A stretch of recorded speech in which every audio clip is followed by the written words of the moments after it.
안녕하세요. 생생법률쇼 진행을 맡은 양지민입니다. 이 세상 이슈를 법률적 시점에서 다뤄보는 본격 토크 블록버스터 법률 이슈 토크 시작해 보겠습니다. 오늘 제 옆에는 장윤미 변호사님 자리하셨습니다. 안녕하세요. 네, 안녕하세요. 네, 요즘 날씨가 많이 선선해졌어요. 네, 정말 더위가 너무 기승을 부려서 이 더위가 과연 물러나는 날이 올까 싶었는데 그래도 9월 지나고 10월 접어드는 그 즈음이 되니까 아침 저녁으로는 굉장히 선선하고요. 근데 낮에는 이게 가을볕이라서 그런지 대단히 해가 또 강하더라고요. 그래서 일교차도 심하고 이게 기온이 너무 차이가 나다 보니까 주변에도 감기 걸리신 분들도 많으시고, 많죠. 예, 건강 좀 상하시는 분들도 계셔서 이럴 때일수록 기초 체력을 잘 좀 준비해 두시면 좋을 것 같습니다. 네, 우리 시청자 여러분들도 감기 조심하시길 바라겠습니다.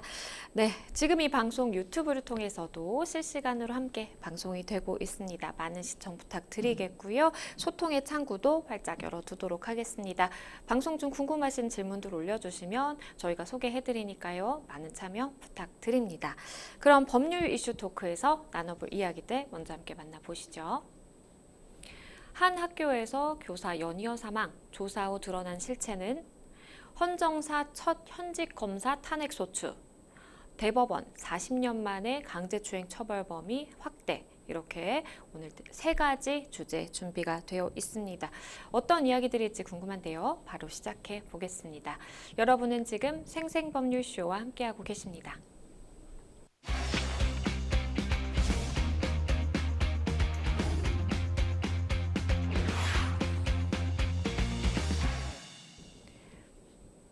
네, 법률 이슈 토크 본격적으로 시작해 보겠습니다. 저희가 준비한 첫 번째 주제는요. 한 학교에서 교사 연이어 사망, 조사 후 드러난 실체는? 이라는 주제 선정해봤습니다. 2년 전 의정부 한 초등학교에서 교사 2명이 잇따라 숨진 사건이 있었어요. 이 사건에 대한 교육청 조사 결과가 나왔는데요. 숨진 고 이영승 교사가 학부모에게 무려 400만 원을 송금했다라는 소식이 전해지는데 어떻게 된 일인가요? 그러니까요. 이 의정부의 한 초등학교에서 두 선생님이, 그것도 20대 선생님들이셨는데 저연차였고요. 극단적인 선택을 하셨습니다.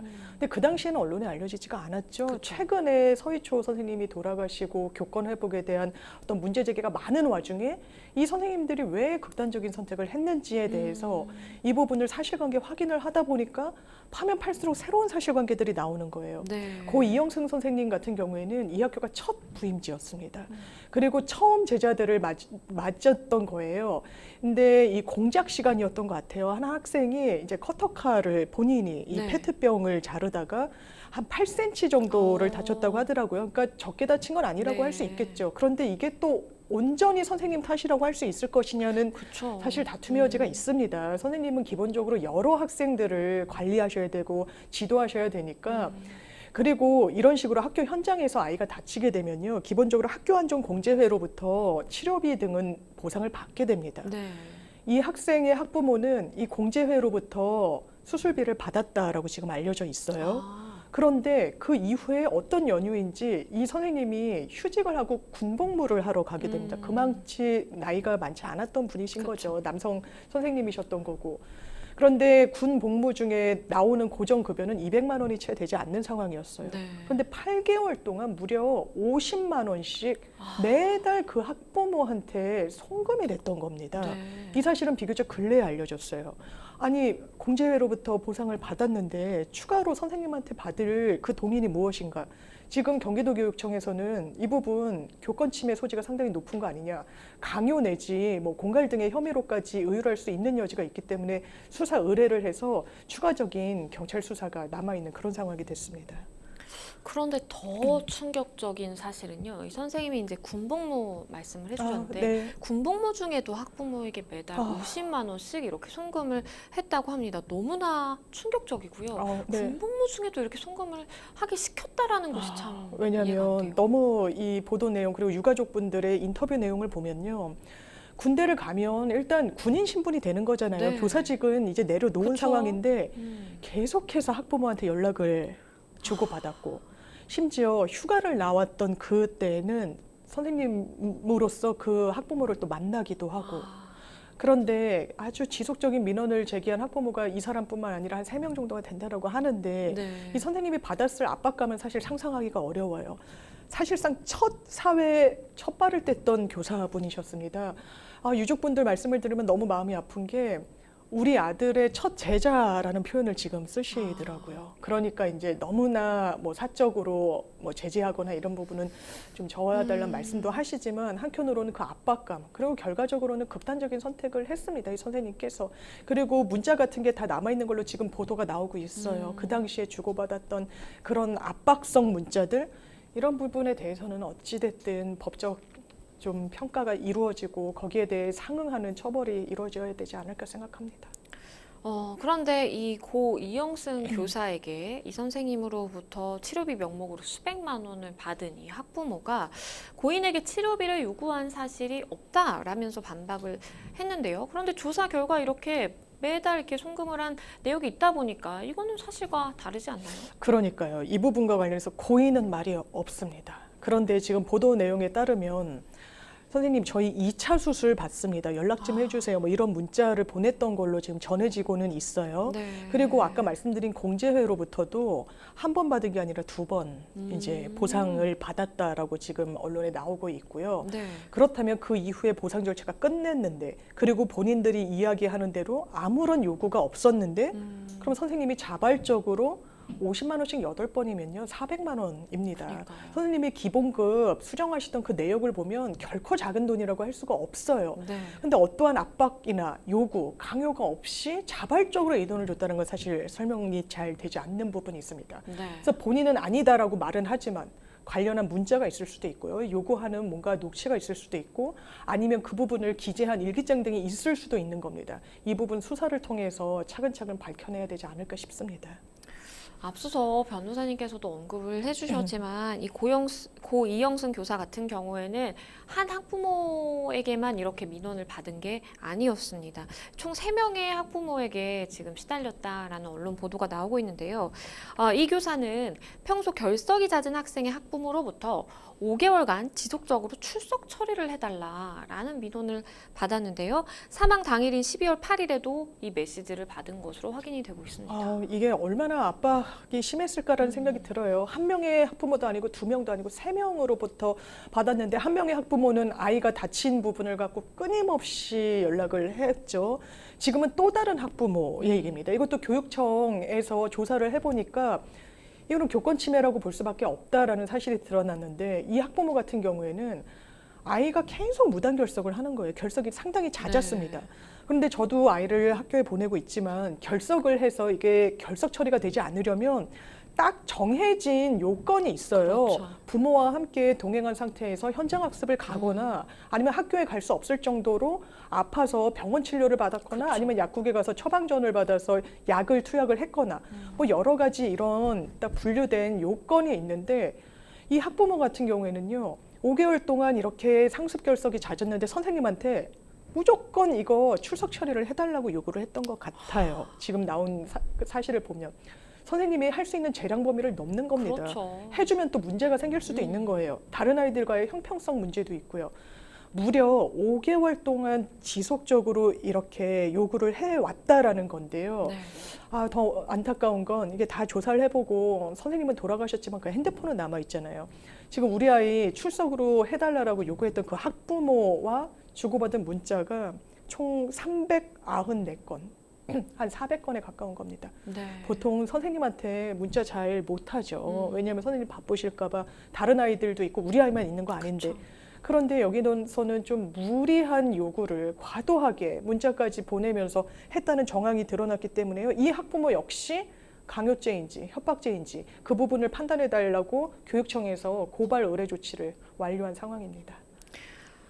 이순진 이영승 교사가 의정부 호원초등학교에서 근무할 때와 그리고 군복무할 때에도 이 지속적으로 이렇게 연락을 취하고 괴롭혔다라고 표현을 할 수 있을 것 같은데요. 이 괴롭힌 학부모 신상이 폭로되기도 했습니다. 해당 학부모가 근무한 것으로 알려진 이 지역 농협의 고객 게시판에는 직원에 대한 조치를 요구하는 게시물이요. 무려 400건 이상 게재되고요. 굉장히 좀 파장이 큰 모양새입니다. 굉장히 공분을 하죠. 그렇죠. 왜냐하면 젊은 청년 교사가 정말 학부모의 악성 민원으로 사망했다라는 데는 좀 이론의 여지가 없어 네. 보입니다. 그런데 돈을 지속적으로 요구했다는 그 학부모, 네. 어머니입니다. 학생은 대학생이 됐고요. 음.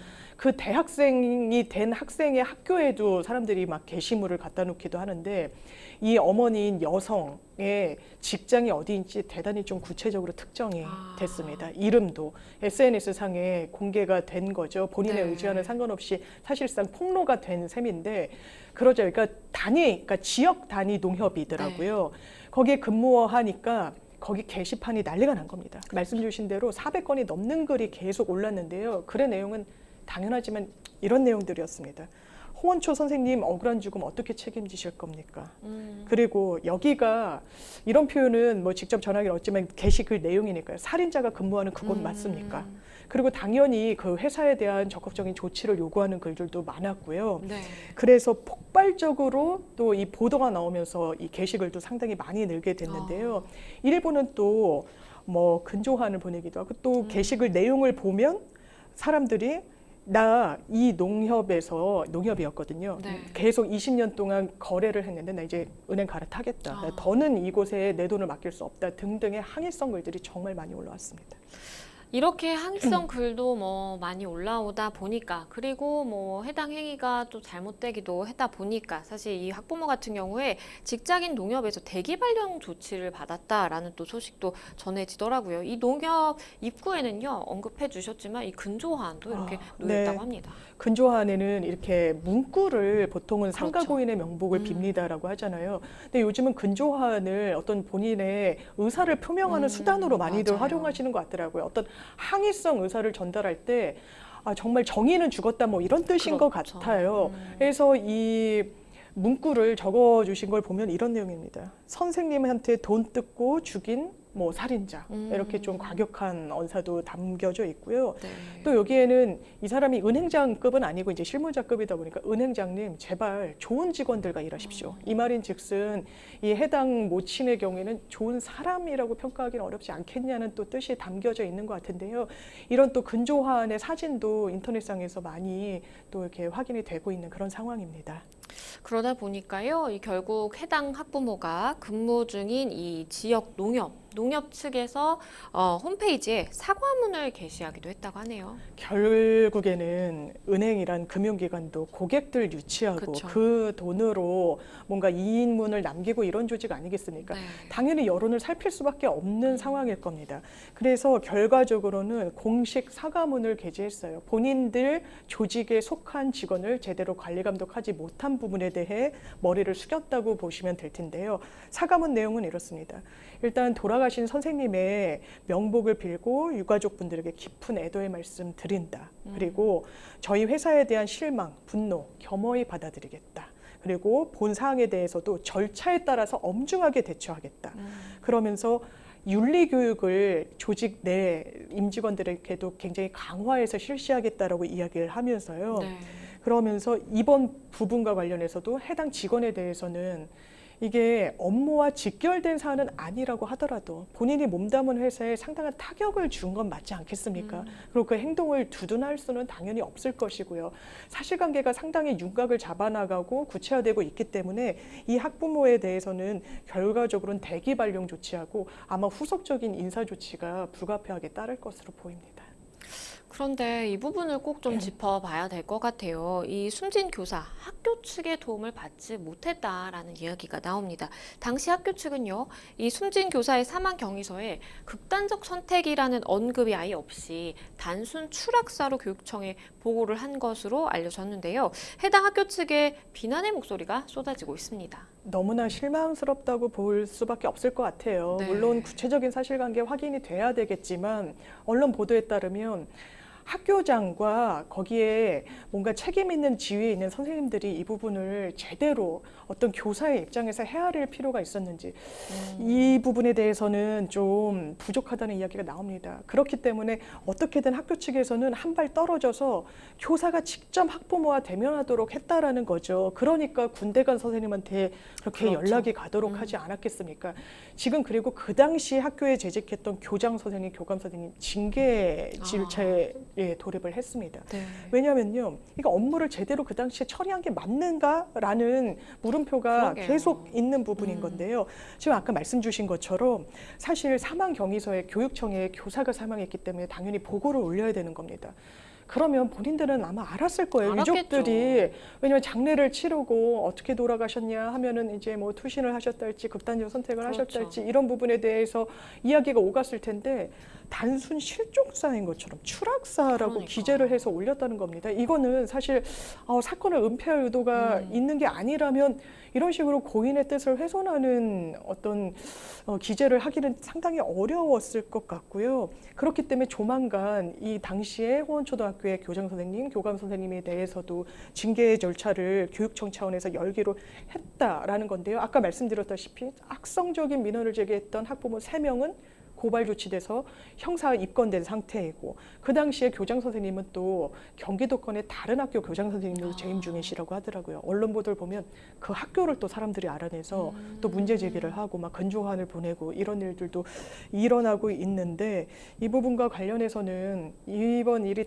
다시는 재발하면 안 되기 때문에 교권 보호라는 부분에 대해서 많은 분들이 좀 이제는 인식을 정말 달리할 때도 된 것 같습니다.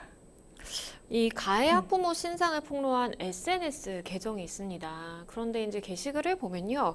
호원초등학교 관리자의 또 신상이 공개가 됐어요. 그러다 보니까 비난의 화살이 이 의정부 호원초등학교 관리자를 대상으로 또 확대되고 있다고 하네요. 그러니까요. 지금 말씀 주신 대로 1차적으로는 모르겠습니다. 학부모한테 그러니까 어떤 책임이 있다라고 할 수 있겠죠. 직접적인 네. 원인 제공자니까요. 그럼 이런 좀 악성 민원이 제기됐을 때 학교 차원에서 완충 역할을 교사분들에게 제공했느냐. 지금까지 나온 사실로 보면 오히려 손 떼고 있었다고 보는 게 맞을 것 같아요. 그러니까 지금 SNS 계정 이름이 이렇습니다. 촉법 나이트 시즌 1이에요. 그러니까 촉법 나이트라는 이름을 붙인 거는 어쨌든 그 당시에 학생들 처음에는 피해 학생이라고 명명됐겠죠. 그런데 지금은 가해자처럼 된 거죠. 그러니까 이 아이들은 그 당시에는 초등학생이고 어쨌든 형사 처벌을 받지 않는 상황이었기 때문에 촉법 소년이다 이런 말을 붙인 것 같아요. 그런데 법률적으로는 가해자라고 보기는 어렵죠. 아동들이 이제 부모가 문제가 있으면 있다라고 판단받을 수 있는 여지는 있겠지만요.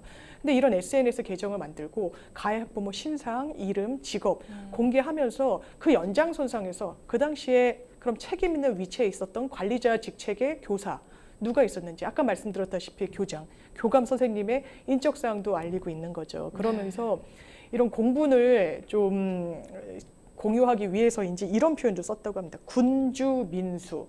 그러니까 이게 임금은 배고 백성은 물이어서 배를 순항하게 하는 것도 물. 그러니까 일반 시민들이고 이거를 엎어지게 하는 것도 물이다. 그러니까 일반 시민이 어떤 지도자를 순항하게 할 수도 있고 그것을 전복시킬 수도 있다라는 사자성어를 좀 예로 들면서 이 책임 있는 위치에 있는 사람들에 대해서 좀 문제 제기를 강하게 하고 있고요. 심지어는 이 해당 교장 선생님이 과거에 인터뷰를 했던 내용을 갈무리해서 편집을 해서 해당 SNS에 올려놓기도 한 그런 상황입니다. 일단은 이 사건, 그러니까 안타깝게 유명을 달리하신 이 선생님을 생각하면 당연히 정말 안타깝고 이 가해자라고 볼 수 있는 이 학부모들에 대한 분노가 생기는 것은 당연하다라고 좀 생각이 듭니다. 그럼에도 불구하고 이렇게 사적 제재에 대해서 비판적인 의견도 굉장히 많은 것 같은데요. 법적으로 보면 어떨까요? 그러니까요. 그 부분이 좀 문제가 될 수 있죠. 저도 그냥 학부모로서 그리고 학생이었던 사람으로서 선생님에 대해서 이렇게 무차별적으로 악성 민원을 제기하는 분들을 보면 정말 공분이 맞아요. 듭니다. 그리고 사실 상식 밖이라고밖에 볼 수 없어요. 선생님한테 돈 400만 원을 그죠. 달라고 하는 거는 모르겠습니다. 정말 뭐 3차 수술, 4차 수술이 있었는지 모르겠습니다만 이걸 직접적으로 교사의 책임으로 미루기도 어려워요. 당연히 화가 나죠. 분노가 입니다. 그렇더라도 사적 제재는 당연하지만 현행법에서는 허용하지 않습니다. 그 뭐 손이 다쳤다는 학생 SNS 글 같은 것도 다 발췌해서 올라와 있고 찍은 사진, 다친 손 사진까지 SNS에서 확인이 가능한데 이런 식으로 인적 사항을 특정하고 비판하는 내용의 글을 게시하게 되면 이게 명예훼손에 해당하고요. 보통은 이런 부분을 인터넷이나 SNS상에 게재를 하시면 이건 정보통신망법상 훨씬 유포의 가능성이 높은 명예훼손으로 평가를 받기 때문에 더 법정형도 높습니다. 내가 어떤 분노를 표출하고 의견을 개진하는 것은 필요하겠지만 본인이 처벌을 감내할 필요는 없으신 거잖아요. 그러니까 의견 표명을 하는 건 명예훼손에 걸리진 않지만 인적사항이 드러나게 하거나 뭔가 사실관계 내지는 허위사실관계를 적시하는 경우에는 이 명예훼손의 법적 요건에 또 해당할 수 있기 때문에 이 부분은 정말 유념하시는 게 필요해 보입니다. 예, 그런가 하면요, 이 교사의 정당한 교육 활동을 보호하기 위한 이른바 교권회복사법이 국회 문턱을 넘었습니다. 자세한 내용 좀 살펴주시죠. 그러니까 이런 걸 보면 이렇게 이슈가 되고 누가 돌아가시고 공분을 사면 그러게요. 이렇게 빨리 진행될 수 있는 입법 논의가 그동안 참 지체됐구나 이런 생각이 드는데요. 네. 일단은 바뀐 법률은 이렇습니다. 교육활동 보호를 위한 특별법, 그러니까 교원의 지위 향상과 교육활동 보호를 위한 특별법, 일명 교원지휘법이 개정이 됐고요. 네. 초중등교육법, 유아교육법, 그리고 교육기본법 이렇게 4개의 법률이 개정이 된 건데 일단 눈길을 끄는 건 초중등교육법과 유아교육법입니다. 왜 그러냐면요. 지금 아동학대로 신고를 하거나 고소를 하고 고발을 할 때 적용되는 건 아동학대법과 아동복지법이거든요. 근데 이 두 법에 대해서는 개정하는 데 있어서 여야 간의 입장이 잘 조화되지가 못했습니다. 네. 그렇다고 아동학대의 처벌 범위를 줄이는 게 맞느냐라는 문제의식이 있었던 거예요. 그렇지만 지금 학교 현장에서 선생님들이 정말 당하고 계시는 거잖아요. 그래서 이 부분을 어떻게 처리했느냐.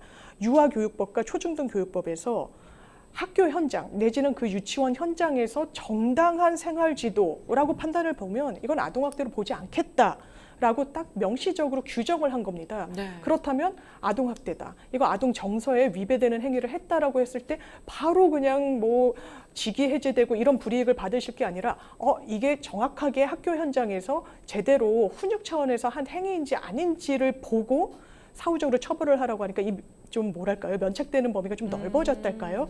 이런 부분이 있어서 이 4개의 또 법률이 통과된 게 상당한 의미가 있고 또 하나는 너무 교권 침해가 심하다 보니까 아이들 성적에 정말 목을 매잖아요. 그쵸.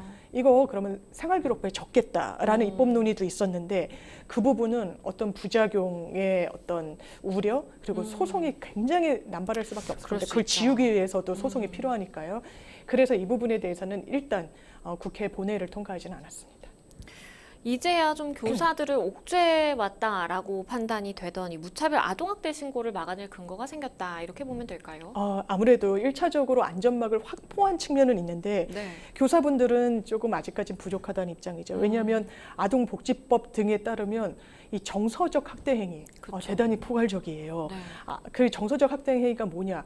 아이의 정서에 위해가 되는 행동이라고 돼 있기 때문에 이게 꼭 물리력에 수반된 게 아니라 뭐 다소 언성을 높였달지 아이를 뒤에서 벌을 세웠달지 아니면 훈계 차원에서 복도에 나가게 했달지 이것도 보는 관점에 따라서는 이게 정서에 플러스가 된다고 보기엔 최소한 어렵잖아요. 네. 그러면 약간 코에 걸면 코걸이, 귀에 걸면 귀걸이인 식의 아동복지법 위반 이 관련 법률이 계속 존속하면 이게 교권이 계속 정확하게 보호받을 수 있을 것이냐라는 우려의 목소리도 있지만 이 부분은 그렇다면 아동학대로 지금까지 처벌을 해왔고 이 입법이 이루어질 때도 분명히 그때는 또 맥락이 그렇죠. 있었던 것이거든요. 네.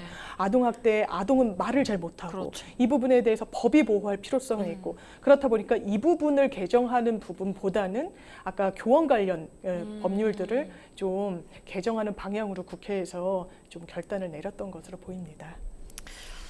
교육부는요, 오늘부터 교원의 정당한 생활 지도를 보호하기 위한 교육감 의원 제출도 시행을 했는데요. 이 내용은 좀 어떨까요? 이 부분은 그런 차원인 것 같더라고요. 지금도 아동학대로 고소장이 들어갔다 하면 학교장 재량에 대단히 많은 부분이 있고 이 교육청으로부터 직접적인 지시를 받거나 뭐 이러지는 않습니다. 네. 그러니까 좀 주먹구구식으로 그래서 어느 학교에서는 직위 해제를 하고 또 어떤 학교에서는 지금 피해 아동이라고 하는 측을 다른 반으로 옮겨주기도 하지만 또 다른 반으로 안 옮기기도 하고 이게 좀 일관성이 없었는데 네. 그렇다면 일단 이런 식의 문제가 학교 현장에서 발생이 되게 되면 중간 과정에서라도 일단 교육청이 조사에 나서고 그러니까 교육청이 조사에 나서고 교육청에 몸담고 있는 교육감들이 이 사안은 뭐 선생님 입장에서는 이러저러하고 학생 입장에서는 이러저러한 부분이 보인다. 누구 말이 지금 어떤 것 같다라고 좀 한번 가르마를 타주는 그런 좀 제도를 도입하기로 한 겁니다. 교육감 분들은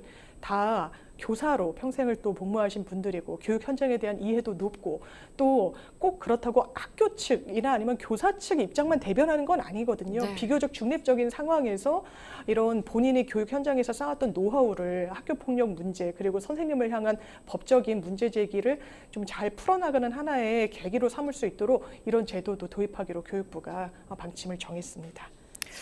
교사들은 추석 연휴 이후 국정감사 기간인 다음 달 토요일 집회를 재개할 것으로 지금 보이고 있는데요. 아직 해결해야 될 과제들이 좀 많이 남았다라는 이야기도 있는데 어떻게 보시나요? 그렇습니다. 사실 2년 전에 돌아가신 선생님들 문제가 지금에서야 수면 위로 올라가 있고 억울함이 조금 풀리는 상황이고 서희초 선생님 그 사망하신 분과 관련해서도 사실 학부모가 어떤 성격의 민원을 제기했는지 봤지만 형사처벌은 난망하다, 어렵다 이러니까 또 이게 제대로 해결되는 게 맞느냐라고 많은 분들이 생각하고 계시잖아요. 네. 그래서 교사분들도 우리가 뭐 49제 때 집회하기도 하셨지만 이 모임, 집회는 그래도 당분간은 이어나가겠다라는 방침을 정하고 계시고요. 이게 꼭 무슨 교원 단체, 뭐 노조 이런 성격과 무관하게 이 주최 측도 한 번 구성이 됐다가 다음 집회를 하면 다른 지도부가 구성이 되고, 그러니까 아마 선생님들도 이게 무슨 정치색을 띈달지 아니면 뭐 단체의 목소리를 대변한달지 이런 우려를 최소화하는 방향으로 이 집회를 준비하시는 것 같더라고요. 네. 그래서 정말 교권이 회복되는 그날까지 아직 교권이 회복됐다고 보기는 어려울 것 같습니다. 관련 입법이 바뀌고 학부모에 대한 고발 조치가 이뤄진다라고 하더라도 갈 길이 멀기 때문에 이런 선생님들의 어떤 집단 행동은 당분간 계속 이어질 것 같습니다. 네, 의정부 한 초등학교에서 연이어 발생했던 이 교사 사망 사건 관련된 교육청 조사 이야기 첫 번째 법률 이슈 토크로 짚어봤습니다. 여러분은 지금 생생법률쇼와 함께하고 계십니다.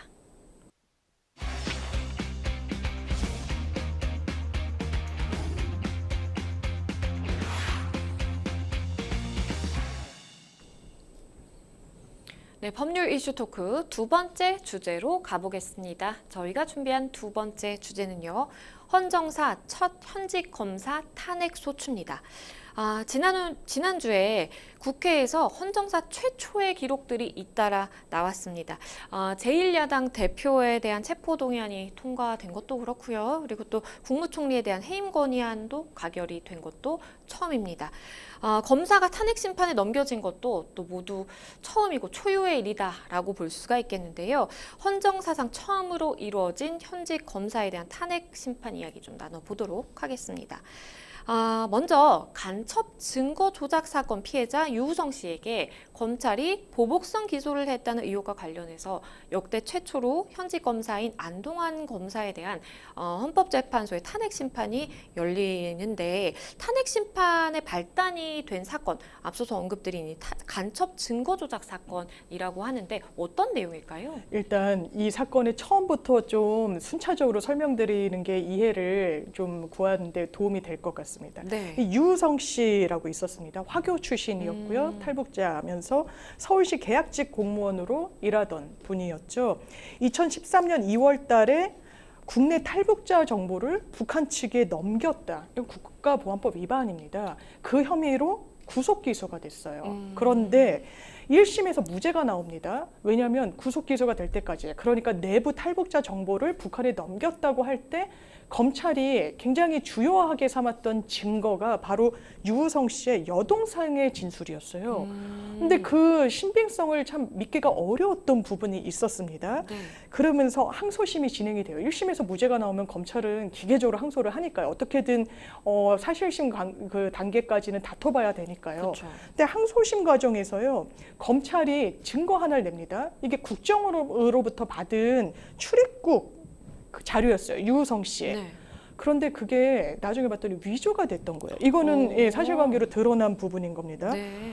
그러니까 검찰 입장에서는 이거 국정원에서 위조해서 줬으니까 우리는 뭐 알지 못했다라고 하지만 이 부분이 위조가 된 증거를 법원에 낸다는 거, 그것도 검찰이 그렇죠. 사실 상상하기가 어려워요. 나중에 증거 철회까지 했거든요. 이게 네. 위조로 드러나니까. 항소심도 무죄가 나올 수밖에 없었습니다. 그리고 이 부분이 또 대법원까지 가서 최종 무죄가 나왔어요. 여기서 끝난 게 아니고요. 이걸 뭐 위조된 증거를 냈다라고 해서 공소권 남용이다 이게 아니라 실제로 이 사람이 무죄를 받았죠. 그 당시에 검찰 조직에 대한 비판이 당연하지만 너무 많이 제기가 됐었습니다. 네. 어떻게 이건 뭔가 국정원과 내통해서 낸 거 아니냐라는 의혹 제기부터 정말 모르고 낸 것이냐 아니면 본인들이 이 피의자, 이 피고인이었던 거죠. 어떻게든 유죄를 받아내려고 무리하게 한 거 아니냐 뭐 여러 어떤 다툼이 있었죠. 그래서 그 당시에도요, 검찰은 이거 내부에도 문제 제기가 있다고 이제 하니까 항소심에 임했던 공판검사 3명은 징계위에 청구를 하기도 했어요. 그러니까 자기들도 문제가 있었던 건 인정했던 거예요. 근데 네. 문제는 그 뒤에 발생을 합니다. 검찰이 그러면 이 무죄를 받은 유우성 씨한테 아 죄송하다 뭐 이런 게 아니고요. 추가로 기소를 해요. 추가로 기소를 하는데 이 부분은 뭔가 돈을 그러니까 대북 송금을 국가의 허락을 받지 않고 했다라는 뭐 이런 혐의였습니다. 이거는 외국환거래법 위반이었는데요. 이게 왜 보복성 기소다. 단순히 무죄를 받아서 기소했기 때문에 보복성 그게 아니고요. 훨씬 그 이전에 한 4년 전에 검찰 스스로 이 부분은 불기소했던 사안이었거든요. 근데 큰 사정 변경이 없는데 이거를 기소를 하니까 이거 무죄 받은 거에 대한 어떤 이거 보복 성격이 있는 거 아니냐라고 해서 그 과정에 관여한 검사에 대해서 탄핵 심판 청구가 이제 국회 본회의 문턱을 넘어서 사상 처음으로 검사에 대한 탄핵 그 결론을 기다리게 되는 그러겠네요. 그런 상황이 된 겁니다.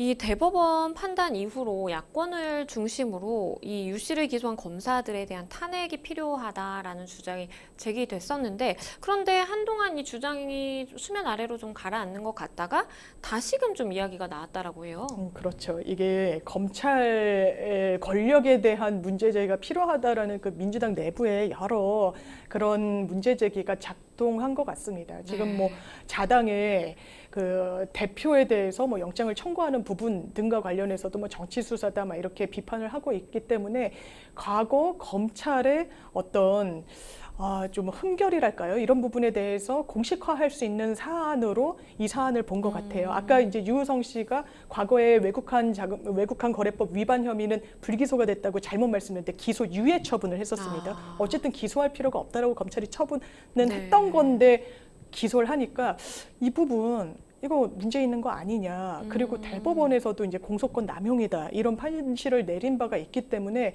이걸 하나의 케이스로 삼아서 이 검사에 대해서 탄핵 여부를 한번 헌법재판소에 공을 넘긴 것으로 보입니다. 이 윤석열 정부 들어서 국회가 공직자를 탄핵 소추한 게 이상민 장관에 이어서 두 번째인데 그러면 본회의에서 표결은 좀 어떻게 진행이 됐을까요? 일단 탄핵 소추안이 국회를 통과하기 위한 요건은요 이렇습니다. 재적 의원 과반수 찬성이 있으면 돼요. 네. 재적 의원 과반수 찬성이기 때문에 민주당 의원들만으로도 사실 이 가결 요건은 충족을 실제로 할 수가 있습니다. 그래서 실제로 본회의에서 무기명 투표에 붙였는데요. 왜냐하면 인사와 관련된 표결은 국회법에 무기명으로 한다라고 되어 있더라고요. 그래서 무기명 표결에 붙였을 때 총 투표에 나선 의원들은 287명, 그중에 180명이 찬성표를 던졌습니다. 이 말인즉슨 이제 민주당에 있다가 뭐 민주당을 탈당하게 된 의원들 플러스 아마 정의당에서도 같은 목소리를 내지 않았나 싶고요. 반대는 105표. 이게 아마 국민의힘 의원들이 던진 표로 보이고 무효 2표로 가결 요건은 충족해서 이제 헌법재판소로 넘어가게 됐고 헌법재판소에 탄핵 심판안이 넘어가게 되면 이 부분은 관련된 거기에 대상자로 지명된 공무원은 지금과 집행이 정지가 됩니다. 네. 이상민 장관 그랬고요. 조금 뭐 한덕수 총리는 탄핵 소추안은 아니고 이제 해임 거리안이기 때문에 직무가 정지되진 않았지만 탄핵 소추안은 직무가 정지됩니다. 그러다 보니까 이 헌법재판소가 국회에서 탄핵 소추안이 의결돼서 이 직무가 정지된 안동환 이 검사에 대한 탄핵 심판 심리에 착수했다라고 지금 전해지고 있습니다. 그러면 180일 내에 탄핵 심판 최종 결정을 좀 선고를 해야 될까요? 헌법재판소법에 따르면 이런 탄핵 소추와 관련한 결정은 180일 안에 그러니까 이 탄핵 소추안이 헌법재판소에 접수된 때로부터 6개월 안에는 결정을 내리라고 되어 있는데 이것이 강행 규정 규정이 아니라 훈시 규정. 이 가급적 180일 안에는 나왔으면 좋겠다라는 취지에 불과해서 네. 이 부분이 과연 6개월을 넘길 것인가 안 넘길 것인가도 사실상 관건이긴 한데요. 현재 검사 지금 지방지청에 차장검사로 몸담고 있거든요. 근데 직무가 정지되면 어쨌든 급여도 전체가 다 나오진 않아요. 어쨌든 거기에 따른 불이익이 다 따라붙거든요. 그러니까 헌법재판소도 이게 유동적인 상황이잖아요. 탄핵이 네, 그렇죠. 될 만한 사람인지 아닌지. 그러니까 너무 길게 이 심리를 끌 수는 없을 것 같습니다. 그리고 이런 탄핵 소추와 관련돼서는 주심 재판관이 누군지 공개하지 않는 게 원칙이긴 한데 주요 사건에 대해서는 또 주심 재판관을 공개할 수 있도록 돼 있어서 주심 재판관이 누군지 공개할지 여부도 사실 관심사입니다.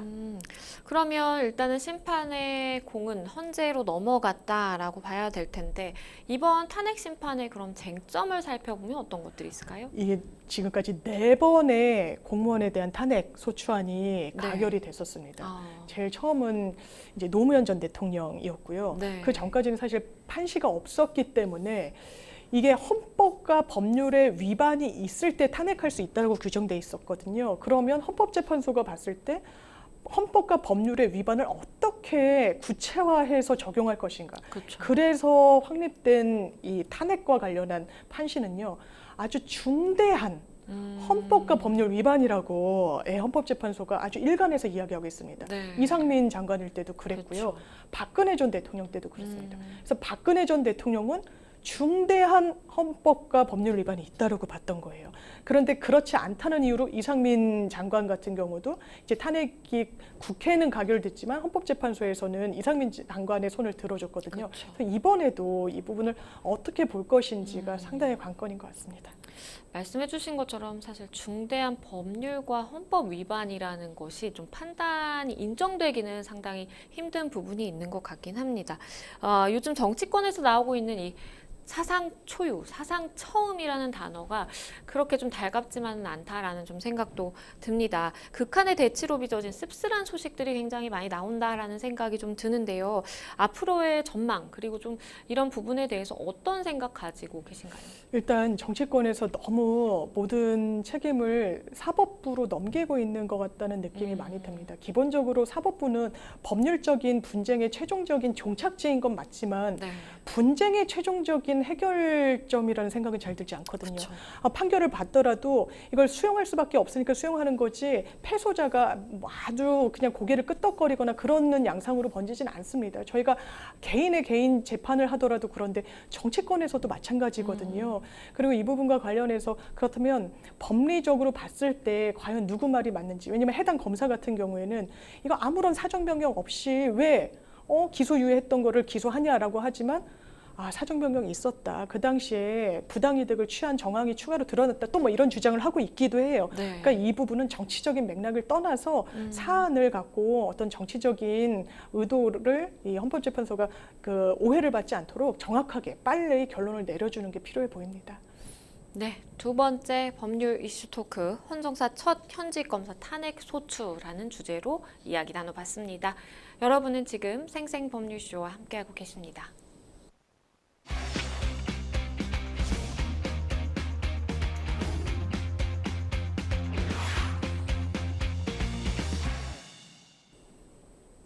네, 법률 이슈 토크 세 번째 주제로 가보겠습니다. 저희가 준비한 세 번째 주제는요. 대법원 40년 만에 강제추행 처벌 범위 확대입니다. 지난 21일 대법원이 강제추행 성립 기준을 대폭 낮췄습니다. 지금까지 저항하기 어려운 폭행이나 협박이 있어야만 강제추행죄 인정이 됐는데요. 그런데 시대의 흐름에 맞지 않는다라면서 40년 만에 새로운 기준을 제시를 한 겁니다. 먼저 법조인으로서 이런 좀 변화에 대해서 어떻게 생각하고 계신가요? 저는 상당히 긍정적이라고 봤습니다. 네. 일단 강제추행죄라는 게 법문에 그렇게 나옵니다. 폭행, 협박으로 사람을 추행한 때 처벌하도록 돼 있어요. 네. 그럼 이 폭행, 협박이란 게 정말 주먹으로 잠깐 때리는 것도 있지만 정말 꼼짝 못하게 막 잡아두고 때리고 협박하고 이런 경우도 있거든요. 그렇다면 이 폭행 혹은 협박이라는 단어가 들어가는 죄가 비단 추행죄뿐만이 아닙니다. 여러 죄에 있어요. 그렇죠. 그러면 대법원이 어느 정도 수위의 폭행 협박인지를 각 범죄별로 사실상 판례로 정립하고 있죠. 그런데 이게 한 4 정도 수위로 나뉩니다. 그러니까 폭행 협박이 아주 단순한 유형력의 행사를 지칭한다라고 한 범죄도 있고요. 그렇죠. 강제추행은 지금까지는 아주 항거가 불능한 정도, 움직일 수 없을 정도의 강도 높은 가장 이 4단계 중에 가장 강도가 높은 폭행 협박으로 보고 있었어요. 네. 그렇다면 지금 뭔가 이 추행의 의도가 있고 굉장히 이 맥락상 이 피해자로서는 기분이 나쁘고 단순히 기분 나쁜 걸 떠나서 비난 가능성과 가벌의 필요가 있어 보이는 행위가 항거불능이 아니라는 이유로 사실 빠져나갈 수도 있게 되다 보니 이 부분에 대한 교통정리가 필요했던 것 같고 그리고 네. 기본적으로 하급심에서는 1, 2심에서는 수위가 비교적 낮은 추행도 다 추행죄를 유죄로 인정하는 이를테면 손을 만진달지 머리를 쓰다듬은 그쵸. 행위도 유죄로 인정한 하급심들이 좀 있거든요. 그렇다면 이거는 항고불능 상태라고 보긴 어려울 수도 있어요. 그래서 대법원에서 이번 차에 좀 교통정리를 해준 측면도 있다고 또 대법원에서 설시하기도 했습니다.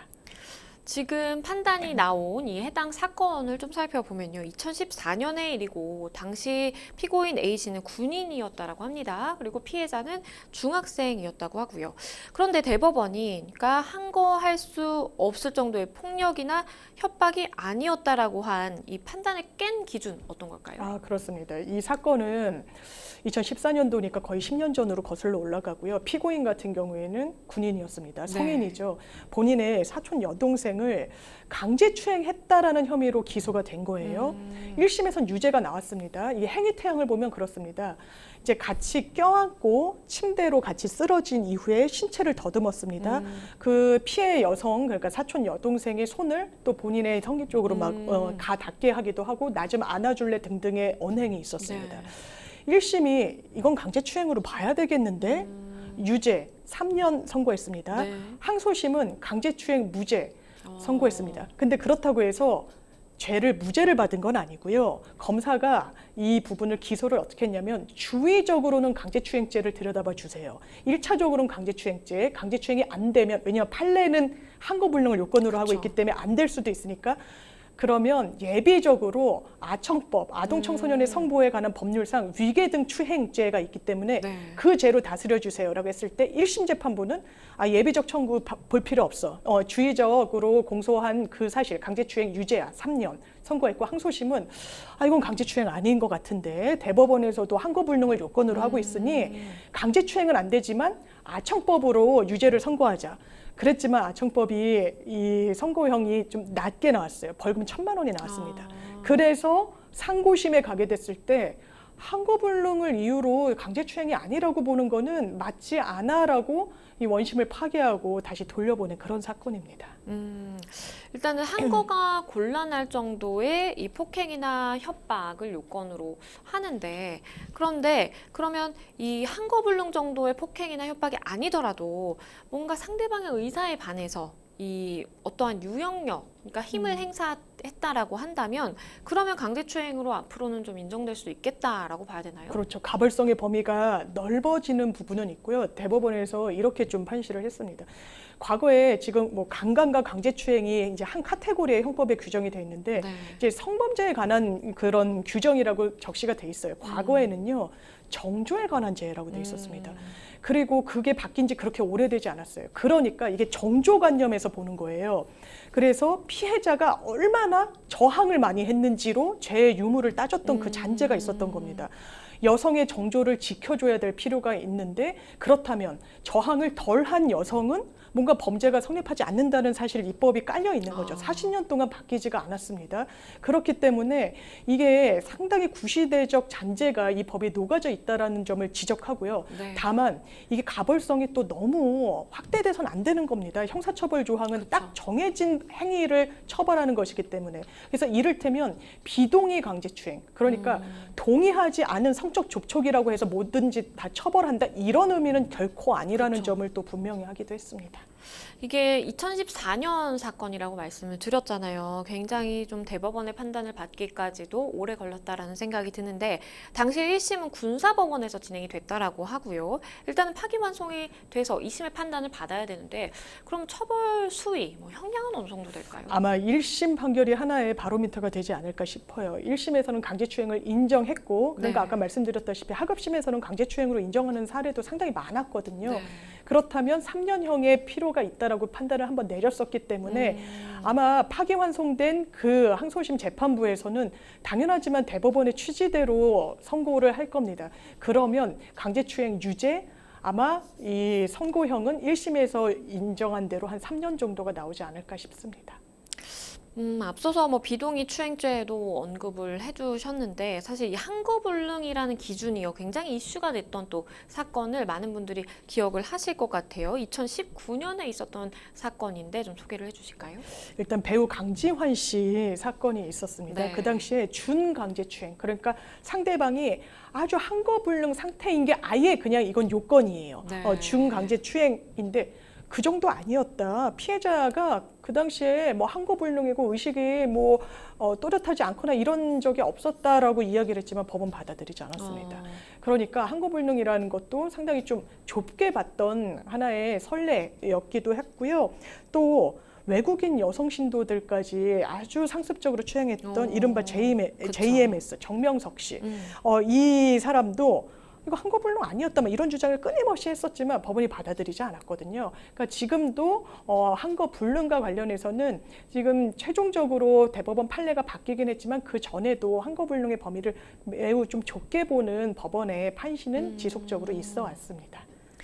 일각에서는 우리가 강제추행죄라고 이야기를 할 때 이 강제라는 부분, 폭행 협박의 부분을 좀 기준을 완화하게 된다면 사실상 뭐 단순 추행이라든지 아니면 비동의 추행 같은 경우에 사실 차이가 없다라고 봐야 되는 거 아니냐라는 시각도 있어요. 네. 좀 어떻게 보시나요? 이걸 우려했기 때문에 사실 대법원에서도 우리가 비동의 추행죄를 인정한 건 아니다, 뭐 이런 얘기를 하고 있죠. 지금 뭐 네. 비동의 강간죄, 그러니까 동의가 없으면 이거 강간으로 본다라고 해서 이 처벌 범위를 넓게 하는 뭐 이런 입법 논의도 있기는 하지만 아직 도입되지는 않았습니다. 이 부분은 그렇습니다. 폭행 협박의 개념을 비교적 완화한다라는 거지 동의 여부에 따라서 이 처벌 여부를 한다는 건 상당히 또 지금 우리나라에서 도입하기에는 좀 이르다는 지적들도 상당히 많습니다. 그렇기 때문에 이 부분은 정확하게는 아주 강도 높은 수준의 폭행 협박이 아니라 비교적 완화된 폭행 협박이라고 하더라도 강제추행에 해당할 수 있다라는 판시라서 앞으로 구체적인 판시는 정말 대법원에서 판례가 축적되면서 정확하게 이 사례로 구축이 될 것 같습니다. 사실 이 방향성에 대해서는 굉장히 좀 저도 긍정적이라는 생각을 하기는 하는데 이게 언급해 주신 것처럼 이렇게 판례로 축적되기까지는 굉장히 많은 좀 논란과 좀 논의가 있겠다라는 생각도 듭니다. 강제추행의 해석을 둘러싼 논쟁이 정말 끝나지는 않았다라는 생각이 드는데 대법관들이 판례를 변경하는 이 다수 의견을 내면서도 강제추행죄를 어떻게 해석할지 두고 굉장히 극심한 논란을 벌였다라고 해요. 맞습니다. 이 상대방 동의 여부를 헤아려야 된다라는 의견도 있었나 봐요. 맞습니다. 이게 항거불능의 폭행 협박으로 하는 거에는 반대한다라는 대법관이 무려 12명이었어요. 12명 네. 모두 다수 의견의 이름을 올렸는데 보충 의견에서는 정말 팽팽하게 맞섰다고 합니다. 이게 5대 3으로 쪼개져서 치열한 논란이 있었던 건데요. 이런 겁니다. 신체 접촉이 없더라도 피해자의 성적 자유가 침해됐다는 사정만으로 처벌을 한다거나 하는 거는 안 된다는 취지의 또 보충 의견들이 있었던 거예요. 네. 당연히 어느 정도의 유형력의 행사는 있어야 됩니다. 반강압적인 뭔가 동의인 것처럼 보이고 그 부분에 대한 다툼이 대단히 큰데 이건 추행죄. 이렇게까지 보는 건 너무 가벌성의 범위가 넓어지기 때문에 폭행 협박이라는 이 카테고리 안에 들어가는 행동은 수반돼야 된다는 건 변함이 없는 겁니다. 왜냐하면 강제추행은 폭행 협박을 요건으로 하고 있으니까요. 다만 그 부분이 정말 꼼짝 못할 정도의 폭행 협박은 아닌 정도로 완화됐다, 이 정도로 이해하시면 좀 대응하시기가 수월할 것 같습니다. 네, 세 번째 법률 이슈 토크, 대법원 40년 만에 강제추행 처벌 범위 확대라는 주제로 지금까지 이야기 나눠봤습니다. 네, 생생법률쇼 마칠 시간이 다 됐는데요. 오늘 함께 해주신 장윤미 변호사님 감사합니다. 네, 오늘 저희가 준비한 내용 여기까지입니다. 다음 시간에 더 풍성한 내용으로 다시 찾아뵙겠습니다. 시청해주신 여러분 고맙습니다.